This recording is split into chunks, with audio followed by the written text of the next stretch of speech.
Hello, and welcome back to Kim Reads as we continue with Great Expectations. Chapter 19, 11 Years Later.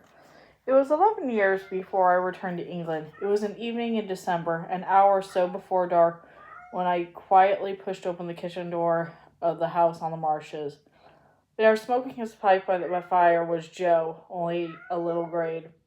And opposite him, sitting in my old little stool, was a little Pip. Joe jumped up to welcome me back and kept touching me to make sure it was really me, but the little boy hung back. Biddy rushed in and cried and kissed me. After a few days, young Pip, for even named after me, and I became friends. We went for walks on the marshes, and I showed him my family's tombstones. To understand his thoughts and feelings, I remembered my own at his age in this place. By the time I left, Pip was attached to me as I had been to Joe when I was young. He stood by the forge and waved until I was out of sight. Before I left for London, I went to visit the site of Miss Havisham's house. Nothing out of the burned-out house remained. Only the garden was there, pushing wildly into the space once occupied by the house. I went through the old gate, no longer locked, and sat on the stone bench. Thoughts of Estella came rushing back to me.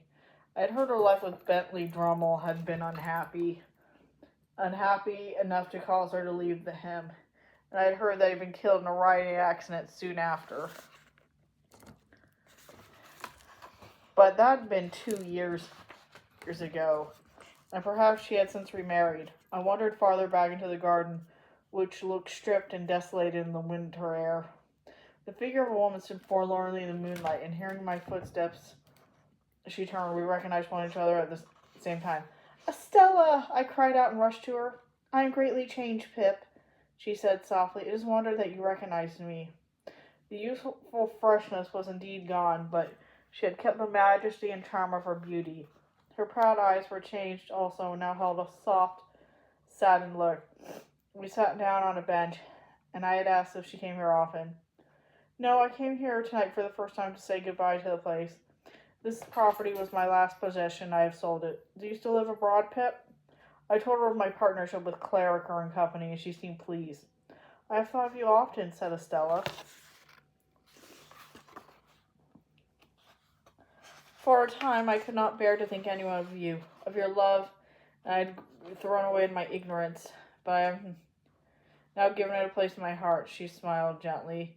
"You have always had a place in my heart," I said, taking her hand in mine. We sat in silence for a time, and then in a low voice Estella said, "My suffering all these years had to be a strong teacher to me than all the other teachers. I've been bent and broken, but I hope to be in better shape, since I must part from you again. I am glad that our parting is taking place here, in a place that I also must part with. I believe you have forgiven me, and will be considerate of me as you once were, and that we shall part as friends." "We are friends," I said firmly. "As for parting, that remains to be seen." We rose from the bench, her hand still in mine, and walked away slowly together, leaving the shadow of Miss Havisham behind. And that is the end of Great Expectations. Thanks for listening. Bye.